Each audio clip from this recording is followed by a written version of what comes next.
경기도에 사는 만 66세 김경희 씨는 오늘 하나밖에 없는 외동아들에게 시가표 준액 10억 원의 아파트를 증여했습니다. 이유는 정말 단순했습니다. 남들 다 받는 기초연금을 자기만 받지 못하는 것이 억울하다는 이유에서였습니다. 이제 만족해? 김 씨의 남편은 이런 김 씨의 결정이 마음에 들지 않았습니다. 남들처럼 성실하게 세금 냈으면 나도 받을 건 받아야죠. 기초연금 신청은 한 거야. 그럼요. 어차피 저희가 뭐 생활비가 많이 나가는 것도 아니고 이제 공짜 돈 받으면서 마음 편하게 지낼 수 있겠네요. 김 씨는 자기가 아파트를 증여했으니 남편에게도 기초연금이 나올 것이라 생각해 들뜬 마음으로 얼른 남편도 데리고 가서 기초연금을 신청했습니다. 하지만 김 씨는 기초연금 지급 대상이 아니라는 말을 들어야 했습니다. 김 씨는 당장 관련 센터에 전화해 그 이유를 물었습니다. 대체 왜 기초연금을 받지 못한다는 거예요? 내가 그거 받으려고 아파트도 포기하면서 증여세까지 전부 부담했는데. 아쉽지만 재산을 증여하거나 처분한다고 해도 곧바로 재산에서 없어지는 게 아니라서요. 그니까 그게 대체 무슨 말씀이냐니까요. 직원은 김 씨가 알아듣기 쉽게 예를 들어 설명해 줬습니다. 직원은 자연적 소비 금액이라는 것이 있다며 이는 즉 증여 등으로 인해 발생하게 되는 재산의 감소분에 대해 매달 자연적으로 차감되는 기본 금액을 의미합니다. 2025년 기준 자연적 소비 금액은 단독 가구의 경우 251만 원, 부부 가구 기준 305만 원 정도가 될 것으로 예상이 되는데 만약 1억 원을 증여했을 경우 김 씨는 부부 가구이기 때문에 305만 원이 매달 차감되는 것입니다. 즉 1억 원을 증여하고 한 달이 지났을 경우에는 1억 원에서 305만 원을 뺀 약 9,695만 원이 재산으로 계산되는 것입니다. 만약 10개월이 지난다면 305만 원 곱하기 10, 즉 3,050만 정도가 빠져 약 6,950만 원 정도의 재산이 아직 남아있는 것으로 계산되는 것입니다. 물론 이미 1억 원은 자신에게 없는 돈임에도 불구하고 말이죠. 김 씨의 경우 시가표 준액 10억 원의 아파트였기 때문에 매달 305만 원씩 차감돼 완전히 재산상에서 10억 원이라는 금액이 차감되려면 33개월 정도가 지나야 합니다. 이는 증여세나 상속세를 납부했는지와 관계없이 모두 반영되는 것입니다. 김 씨는 그제서야 직원의 말을 이해하고 자신의 무지로 인해 원치 않았던 결과를 받아들여야 했습니다. 불행히도 김 씨의 남편도 이 같은 사실을 알지 못했습니다. 아니, 나한테 없는 거면 바로 재산에서 빼줘야 되는 거 아니에요? 대체 왜 그렇게 정한 거예요? 김 씨는 인정하기 싫은 마음에 직원에게 화풀이를 했습니다. 아무래도 자식들에게 편법으로 증여하는 걸 막기 위해 이런 제도를 만든 것 같습니다. 직원은 친절하게 김 씨에게 설명해 줬습니다. 김 씨는 울며 겨자 먹기로 남편에게도 이 사실을 알렸습니다. 그러게 내가 그냥 기초연금 받지 말자고 했잖아. 겨우 몇 푼 더 받아보겠다고 이게 뭐야? 당장 아들한테 준 아파트라도 가져와요. 이제 와서 그걸 또 어떻게 달라 그래? 그때 분명 저희가 완전히 주는 건 아니고 그냥 가지고만 있으라 잘 설명했잖아요. 김 씨는 그렇게 곧장 아들에게 전화를 걸었습니다. 엄마, 죄송해요. 뭐가 죄송하다는 거야? 실은 제가 증여해주신 아파트로 담보대출을 받았어요. 뭐? 너 지금 제정신이야? 그 돈은 어떻게 됐는데? 정말 괜찮은 사업 아이템이 있었는데 이렇게 빨리 망할 줄 몰랐어요. 그 돈을 홀라당 날렸다는 거야? 아들은 그새를 못 참고 아파트로 담보대출을 받아 사업을 했는데 몇 달 만에 그 돈을 모두 날려버린 것이었습니다. 김 씨는 그저 자기 자신을 탓했습니다. 김 씨와 남편은 결국 더욱 허리띠를 졸라매며 쉽지 않은 노후를 보내게 생겼습니다. 한편 충청도에 사는 만 68세 최필영 씨는 오늘 아내와 법원으로 발걸음을 옮기는 중입니다. 이유는 기초연금을 몇 푼이라도 더 받기 위함이었습니다. 꼭 이렇게까지 해야겠어요? 이건 바람직한 방법이 아닌 것 같은데. 최 씨의 아내는 이런 최 씨의 행동이 이해가 되지 않았습니다. 한 달에 우리 둘이 합하면 10만 원 가까이도 더 받을 수 있다니까. 이혼했다 하고 그냥 같이 살면 그만이지. 누가 설마 우리를 감시라도 하겠어? 최 씨는 국민연금 연계 감액제도와 부부 감액제도에 큰 불만이 있었습니다. 국민연금 연계 감액이란 국민연금을 기초연금의 150% 초과해서 받을 경우 기존 연금액의 50%까지 감액하는 제도입니다. 부부 가구일 경우 여기에 더해 20% 추가로 감액이 됩니다. 계산을 해보면 2025년 단독 가구 기준 최대로 받을 수 있는 기초연금은 34만 3,510원인데 여기서 150%는 51만 5,300원 정도입니다. 즉 51만 5,300원보다 국민연금을 더 받는 경우에는 기초연금이 최대 17만 1,800원까지 감액당할 수 있는 것입니다.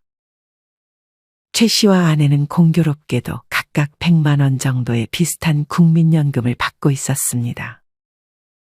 최 씨처럼 국민연금 100만 원을 받을 경우 기초연금 최대 금액인 34만 3,510원에서 약 9만 7천 원 정도가 국민연금 연계 감액으로 인해 감액되어 24만 6천 원 정도 받게 됩니다.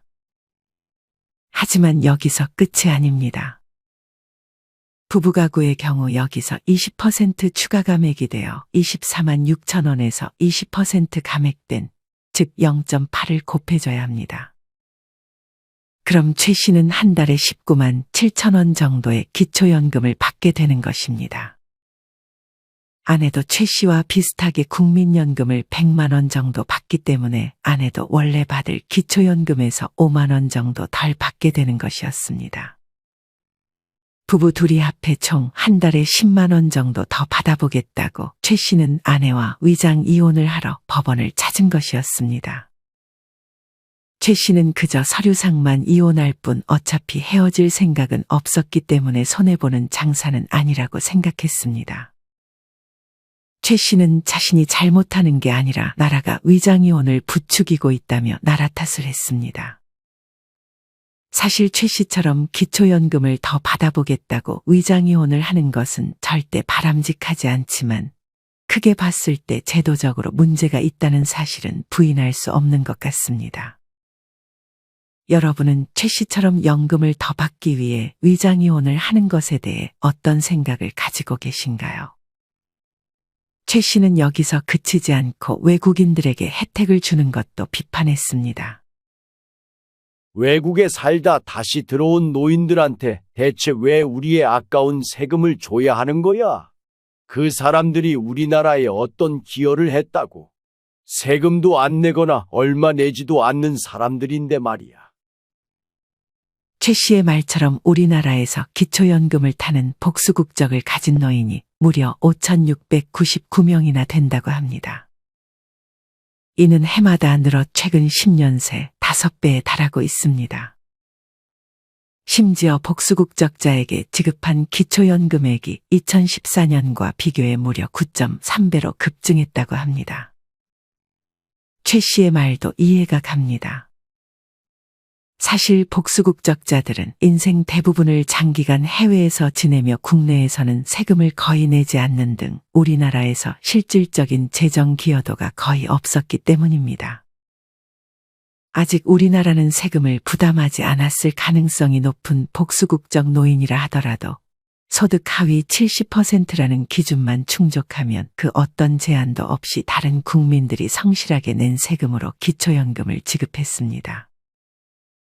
심지어 해외 재산은 정부가 직접 파악하기 어렵기 때문에 일부 복수 국적자는 외국에 살 때 매달 수백 달러의 개인연금을 받고 있음에도 국내에 들어오면 소득 인정액이 0원으로 평가되면서 기초연금을 받아갑니다. 다행히 이와 관련해서 제도 개선이 이루어지는 모습이 보이고 있습니다.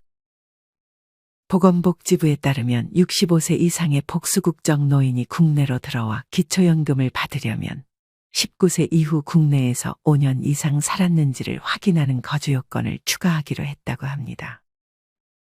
이마저도 조금 부족하다는 생각이 들긴 하지만 하루빨리 관련 제도가 개선이 돼서 성실하게 세금을 낸 사람들이 피해를 보는 일은 없었으면 좋겠습니다. 한편 여기 강원도에 사는 만 70세 강미자 할머니는 5년째 기초연금을 받고 있습니다. 강 씨 할머니에 따른 공무원을 하면서 몰래 사업을 할 구상을 했습니다. 원래 공무원은 겸직이 안 돼서 자기 이름으로 사업을 할 수가 없었습니다. 이에 강 씨에 따른 강 씨에게 사업자 명의만 빌려달라고 했습니다. 다들 이렇게 해. 우리 선배들도 다 부모님 명의 빌려서 자기 사업한다니까. 그렇게 하면 절대 걸릴 수가 없어. 그냥 이름만 빌려주면 되는 거야? 그렇다니까. 나머지는 내가 알아서 할게. 사업해서 돈 벌면 엄마한테 용돈도 주고 일석이조라니까. 강 씨 할머니는 그런 딸의 말만 믿고 자기의 명의를 딸에게 빌려줬습니다. 하지만 다행인지 불행인지 딸이 하던 사업에서 돈이 벌리기 시작했습니다. 역시 내 딸 참 똑똑하다니까. 그치? 내 말대로 하길 잘했지? 하지만 이내 강 씨 할머니는 청천벽력과도 같은 말을 들어야 했습니다. 다름 아닌 기초연금이 반의 반으로 뚝 떨어졌기 때문이었습니다. 딸이 강 씨의 이름으로 한 사업에서 번 돈이 강 씨 할머니의 소득으로 잡힌 것이 원인이었습니다. 걱정 마, 엄마. 그 대신 매달 내가 그만큼 돈 주면 되잖아. 하지만 문제는 딸이 사업으로 번 돈의 수입이 일정하지 않다는 것이었습니다. 미안해, 엄마. 이번 달은 돈을 못 줄 것 같아. 그럼 어떡해? 엄마는 그 돈으로 먹고 사는데. 다음 달에 내가 어떻게든 벌어볼게. 딸은 불규칙적으로 강 씨 할머니에게 돈을 주기 시작했습니다. 어떤 달은 조금 많이 주긴 했지만 어떤 달은 딸에게서 한 푼도 받을 수 없었습니다. 강 씨 할머니는 그냥 마음 편하게 일정하게 규칙적으로 나오는 게 좋았지만 이제는 다음 달에 돈을 받을 수 있을지 없을지 확신하지 못한 채로 불안감을 안고 살아가야 했습니다. 강 씨 할머니는 그렇게 딸에게 명의를 빌려준 것을 후회했습니다. 한편 여기 경상도에 혼자 사는 만 67세 백두석 씨가 있습니다. 백 씨는 현재 시가 5억 원 아파트 2채를 가지고 있었습니다. 그중 한 채는 3억 원의 전세를 주고 있었습니다. 백 씨는 술을 마시며 친구와 대화를 나누다 기초연금에 대한 이야기가 나왔는데 혹시 자신도 기초연금을 받을 수 있는지가 궁금했습니다. 백 씨는 당연히 못 받겠거니 해서 신청을 하지 않고 있었는데 받을 수 있다면 굳이 이걸 거부할 이유는 없었습니다. 어릴 때부터 워낙 공부를 잘했던 백 씨는 스스로 이에 대한 정보를 찾아보기 시작했습니다. 이때 당시 시가 표준액은 시가의 60%였고 백 씨가 소유한 아파트의 시가는 각각 5억 원이었기 때문에 5억의 60%, 즉 5억에서 0.6을 곱하면 3억이었고 두 채의 시가 표준액을 더하면 6억이 됩니다. 여기서 중소도시에 살고 있던 백 씨는 8,500만 원을 공제받아 6억에서 8,500만 원을 빼주면 5억 1,500만 원이 됩니다. 여기서 전세보증금의 경우 해당 아파트 시가 표준액의 50%까지 공제가 돼서 3억의 50%인 1.5억이 추가로 공제가 됩니다. 5억 1,500만 원에서 1억 5천만 원을 빼주면 3억 6,500만 원이 되고 다시 여기서 소득환산율 4%를 적용해준 후 12개월로 나누면 약 121만 원이 백 씨의 소득인정액이 되는 것입니다. 물론 이외에도 재산이 있었지만 그 이외의 것들을 다 더해도 2025년 단독가구 기준 예상 기초연금 선정 기준액 228만 원 이하였기에 백 씨는 기초연금 지급 대상자였습니다. 백 씨는 원래부터 기초연금을 받을 수 있었지만 지난 2년간 기초연금을 받지 못하고 있었던 것이었습니다. 백 씨는 같이 술을 마신 친구 덕에 기초연금을 신청해 매달 받는 연금이 추가돼 친구에게 비싼 술을 한 번 사줬습니다.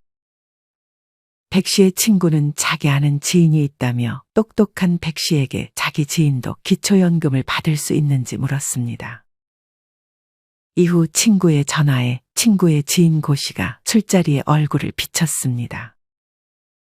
이번 일을 계기로 기초연금에 대해 아주 잘 알게 된 백 씨는 어떤 부분이 궁금한지 물었습니다.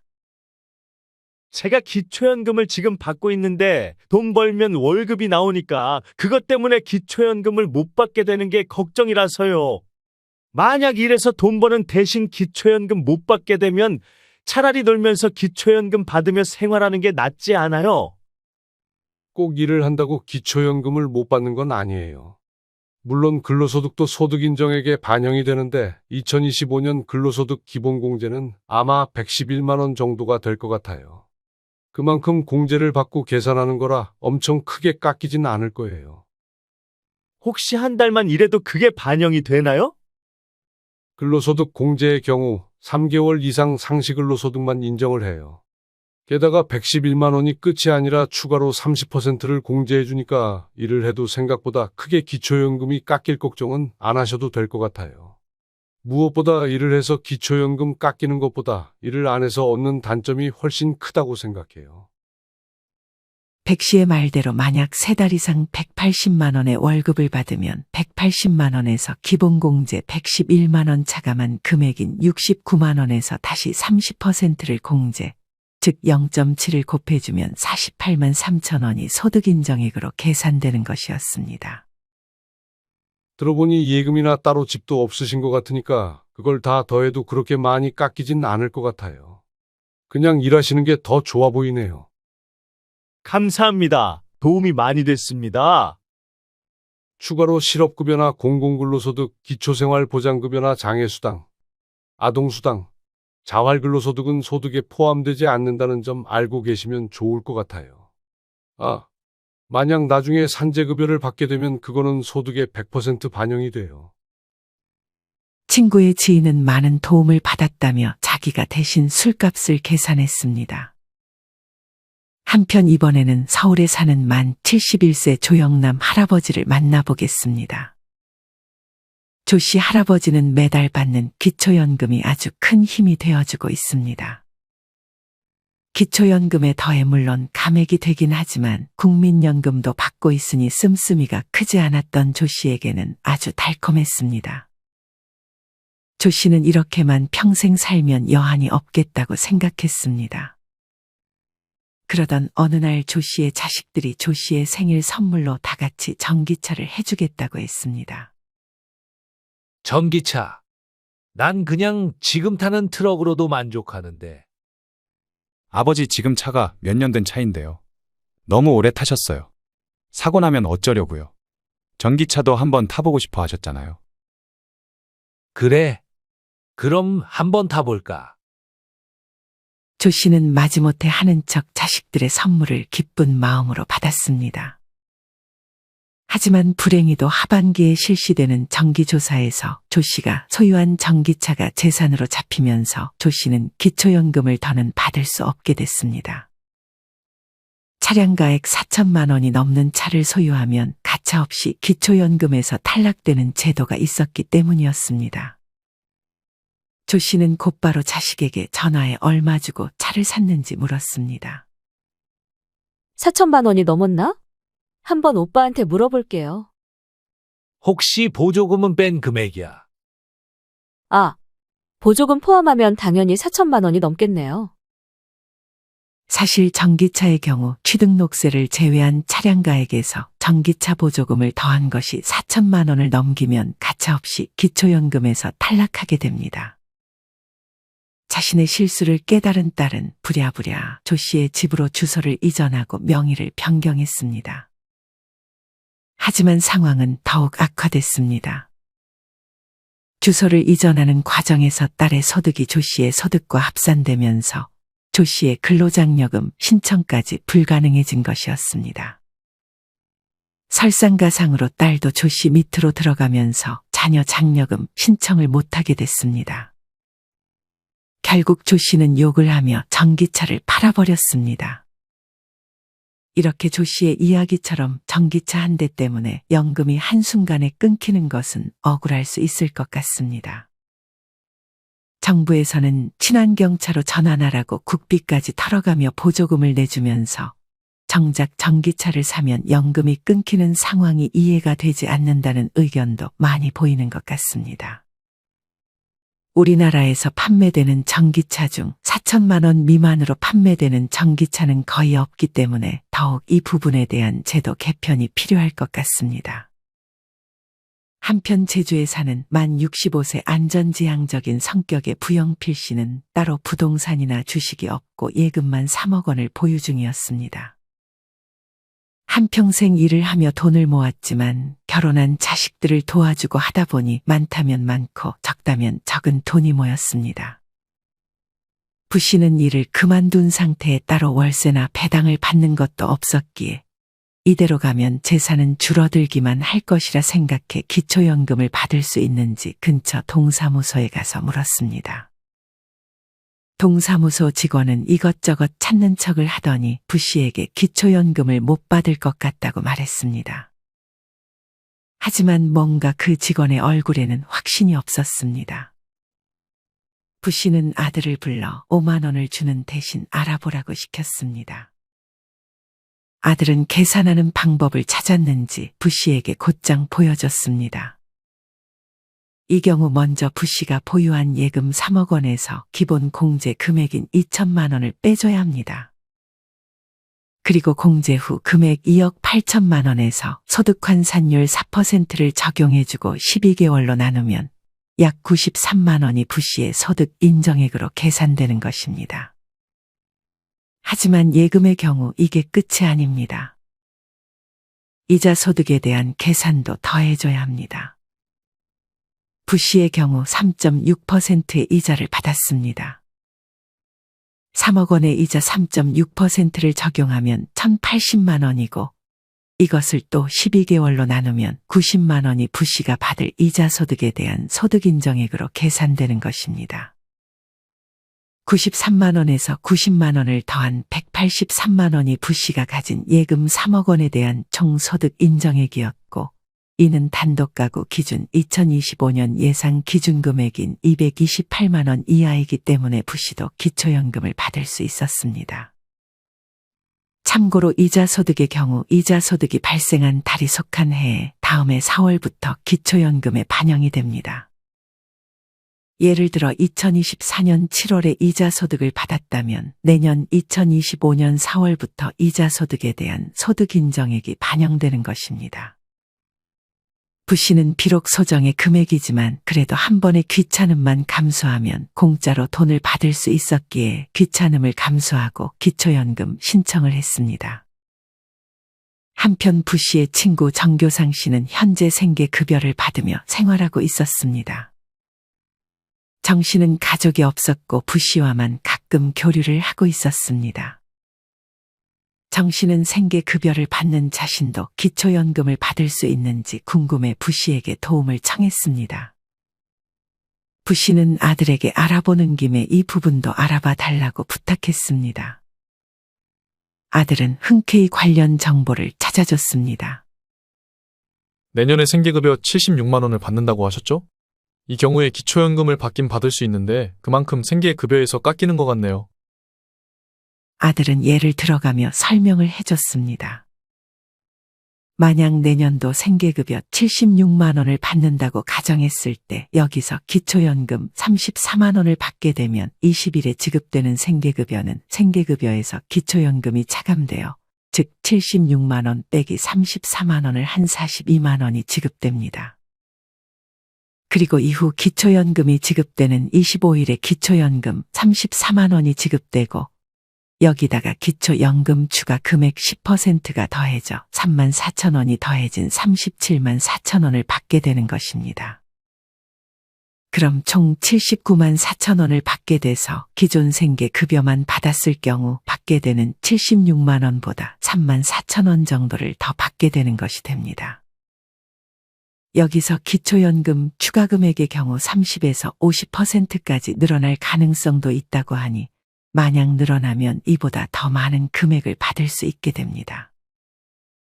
하지만 생계급여 수급자라고 무조건 기초연금을 신청하는 것이 좋은 것은 아니라고 합니다.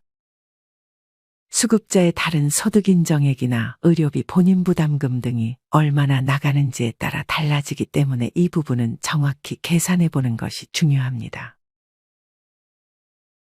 이처럼 기초연금은 어떻게 보면 노후에 최소한의 삶을 누릴 수 있게 도와주는 좋은 혜택이다 보니 많은 분들이 기초연금을 받고 싶어 하지만 정작 어떤 기준으로 계산되고 어떤 조건을 갖춰야 하는지 잘 모르는 경우가 많은 것 같습니다. 내가 못 받을 거라고 생각하는 분들 중에 실제로 받을 수 있는 경우도 많습니다. 기초연금은 매년 바뀌는 제도이기 때문에 어떤 점이 변화하는지 꼭 한 번씩 체크해서 1년에 2번 실시하는 조사에서 기초연금이 탈락하거나 원래 받던 것보다 깎여서 생활이 힘들어지는 일이 없으셨으면 좋겠습니다. 오늘의 영상이 도움이 되셨기를 바라며 이상으로 오늘의 영상을 마치겠습니다. 우리 모든 구독자분들의 행복한 여생을 응원합니다. 다음에 더 좋은 내용으로 찾아뵙겠습니다. 감사합니다.